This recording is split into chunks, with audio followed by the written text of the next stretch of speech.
No ano de 1927, em uma cidade costeira esquecida chamada Eldridge de Bay, no litoral rochoso de Maine, vivia uma viúva chamada Eleanor Voss. Ela morava em uma mansão decadente no topo de um penhasco, com janelas que rangiam como almas penadas e paredes cobertas de era que pareciam veias pulsantes. Eleanor era conhecida na cidade como a Viúva das Marés, pois seu marido, o capitão Nathaniel Voss, desaparecerá no mar durante uma tempestade furiosa há 10 anos, deixando-a sozinha com sua filha única, Amélia, uma menina de olhos cinzentos e cabelos negros como a noite sem lua. Os moradores sussurravam que Nathaniel não morrera afogado, mas sim amaldiçoado por algo que trouxera das profundezas, um artefato antigo, um medalhão de prata gravado com símbolos arcanos, que Eleanor guardava trancado em um baú no sótão. A lenda local falava de sereias não como criaturas belas, mas como devoradoras de almas, entidades que se disfarçavam de ondas e chamavam marinheiros para o abismo com canções hipnóticas. Todo dia das bruxas, quando a maré subia mais alta que o normal, os pescadores evitavam o mar, acendendo fogueiras na praia para afastar o que chamavam de as vozes das profundezas. Eleanor nunca acreditara nessas superstições. Ela era uma mulher prática, educada em Boston antes de se casar, e via as histórias como bobagens para entreter os bêbados na taverna. Amélia, agora com 15 anos, herdara a curiosidade da mãe, mas também uma sensibilidade estranha. Ela sonhava com o pai todas as noites, vendo emergir das águas, a pele pálida e inchada, os olhos vazios como conchas vazias, estendendo as mãos gotejantes para puxá-la para o oceano. "Venha, minha pequena sereia", ele sussurrava nos sonhos, e Amélia acordava suando, com o quarto cheirando a sal e algas podres. Naquele outono de 1927, o tempo estava particularmente sombrio. Chuvas incessantes batiam contra as vidraças, e o farol da baía piscava erraticamente, como se o guardião estivesse enlouquecendo. Os peixes capturados pelos poucos valentes que se aventuravam no mar vinham deformados, com olhos extras ou escamas que brilhavam no escuro. Na véspera do Dia das Bruxas, Eleanor decidiu ignorar os avisos do velho pescador Josiah, que batia à sua porta com um crucifixo na mão. "A maré vai subir além do penhasco esta noite, Senhora Voss. As vozes estão famintas. Fiquem longe da praia." Eleanor riu, fechando a porta na cara dele.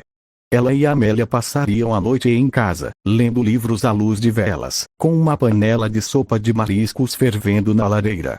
Mas Amélia estava inquieta. Ela encontrara o medalhão do pai no sótão enquanto brincava, e o pendurara no pescoço, sentindo um calor estranho emanar dele, como se pulsasse com vida própria. "Mãe, ouça", disse ela, pressionando o ouvido contra a janela. "O mar está cantando." Eleanor atribuiu à imaginação da filha, mas ao anoitecer, quando o sol se afogou no horizonte em um borrão vermelho, um som sutil começou. Um canto distante, melodioso e triste, como um coral de vozes femininas ecoando das ondas. O vento uivava, batendo nas persianas, e as velas tremeluziam, projetando sombras dançantes nas paredes. Eleanor sentiu um calafrio, mas o atribuiu ao frio. Elas jantaram em silêncio, o relógio de pêndulo marcando as horas com um tic-tac que parecia cada vez mais lento. De repente, Amélia se levantou, os olhos vidrados. "Papai está chamando", murmurou ela, caminhando para a porta como uma sonâmbula. Eleanor a agarrou pelo braço. "É só o vento, querida. Volte para a mesa." Mas o canto cresceu, infiltrando-se pela casa, e agora Eleanor o ouvia também. Palavras incompreensíveis, em uma língua antiga que evocava imagens de cidades submersas e deuses esquecidos.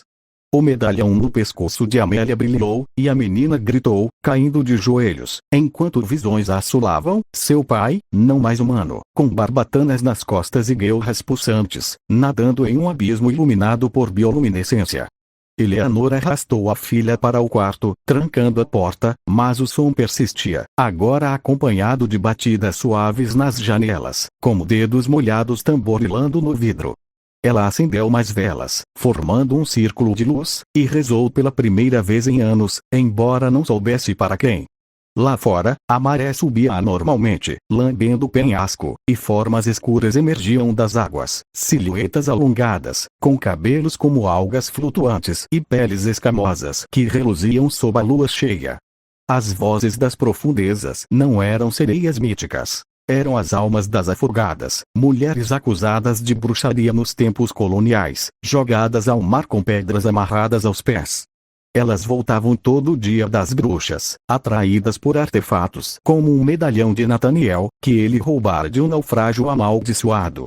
O medalhão era uma chave, um farol que as chamava para reclamar o que era delas, almas frescas para juntar ao seu coral eterno. As batidas se intensificaram, e rachaduras apareceram nas janelas, como se a pressão do oceano as comprimisse.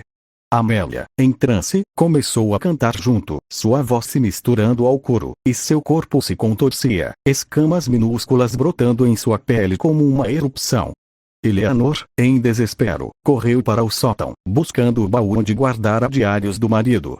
Lá, entre páginas amareladas, encontrou anotações febris. Nathaniel descrevia um naufrágio que encontrara, um galeão espanhol do século XVI, carregado de tesouros profanos. As bruxas não morrem no mar, escrevera ele. Elas se transformam. O medalhão as desperta, e elas exigem tributo, uma vida por cada anos de silêncio. Eleanor percebeu o erro. Ao dar o medalhão para Amélia, ativar a maldição. Descendo as escadas aos tropeços, ela encontrou a casa inundada, não por água, mas por uma névoa salgada que se infiltrava pelas frestas, carregando o cheiro de podridão marinha. As velas se apagavam uma a uma, e sombras se materializavam. Figuras femininas, com rosto esqueletal e olhos que brilhavam como peixes abissais. Elas circundavam Amélia, que flutuava no ar, o medalhão pulsando como um coração. Dê-nos a criança, sussurraram em uníssono, suas vozes como ondas quebrando. Eleanor lutou, brandindo um atiçador de lareira, mas os golpes passavam através delas como fumaça. Uma das entidades a tocou, e visões a inundaram. Sua própria juventude, casando-se com Nathaniel por ambição, ignorando seus segredos sombrios. O dia em que ele partira para o mar, carregando um medalhão como talismã. As noites em que ela sentira ciúmes de sua obsessão pelo oceano. O terror se aprofundava. As bruxas não matavam rapidamente. Elas devoravam memórias, transformando as vítimas em cascas vazias que vagavam pela praia, murmurando incoerências. Eleanor viu vizinhos que desaparecera anos antes. Josiah, o pescador, era um deles. Seu aviso uma tentativa vã de redenção. Amélia gritava agora, seu corpo se alterando. Dedos se alongando em membranas, pernas fundindo-se em uma cauda escamosa. Mãe, me ajude. Elas querem me levar para casa. Eleanor, em um ato final de amor, arrancou o medalhão do pescoço da filha. O artefato queimou sua mão, mas ela o arremessou pela janela, para o penhasco abaixo. Um uivo coletivo ecoou, e as sombras se contorceram, retreatindo para o mar. Mas a maldição não se quebrava tão facilmente. O medalhão, ao cair nas ondas, brilhou uma última vez, e uma onda colossal subiu, engolindo parte do penhasco. A mansão tremeu, pisos rachando, e Eleanor e Amélia foram arrastadas para o abismo. Elas não se afogaram. Em vez disso, acordaram em um reino subaquático, uma cidade de corais e ossos, onde Nathaniel as esperava, rei das profundezas, com um sorriso de dentes afiados. Bem-vindas à família, disse ele, enquanto as bruxas as circundavam, tecendo redes de algas ao redor delas. Anos depois, em 1953, um grupo de exploradores encontrou a mansão em ruínas, metade devorada pelo mar. Dentro, diários molhados contavam a história, mas ninguém acreditou. Todo dia das bruxas, pescadores relatam ver luzes nas profundezas da baía, e ouvir cantos, agora com vozes familiares, incluindo a de uma mãe e filha, chamando outros para se juntarem. Eldridge Bay tornou-se amaldiçoada, um lugar onde o mar não devolve o que toma, e as bruxas das marés esperam pacientemente pelo próximo tolo a perturbar seu sono eterno. Décadas se passaram, e em 1989, uma equipe de mergulhadores profissionais, atraídos por rumores de tesouros submersos, desceu às águas de Eldridge Bay. Liderados por um homem chamado Arlan Reed, um caçador de relíquias com cicatrizes de aventuras passadas, eles carregavam equipamentos modernos, lanternas subaquáticas, câmeras e arpões. Arlan ria das lendas. Bruxas. São só histórias para ascar e crianças. Mas ao mergulharem, encontraram anomalias, correntes que os puxavam para baixo, peixes que fugiam em pânico, e estruturas impossíveis no fundo. Ruínas de uma cidade que não aparecia em mapas, com torres de coral retorcido e estátuas de figuras híbridas, meio humanas, meio aquáticas. No centro, o medalhão brilhava, incrustado em um altar de ossos. Arlan o pegou, sentindo o pulso familiar. Na superfície, o tempo mudou. Tempestade repentina, ondas como montanhas. Seus companheiros sumiram um a um, arrastados por sombras que se moviam como cardumes predadores.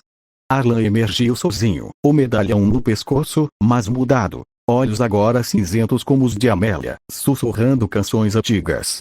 Ele vagou pela cidade, atraindo curiosos para o mar, perpetuando o ciclo. Em 2025, com o aquecimento global elevando as marés, Eldridge Bay enfrenta inundações constantes. Moradores relatam visões. Famílias inteiras desaparecendo, deixando casas vazias com cheiro de sal.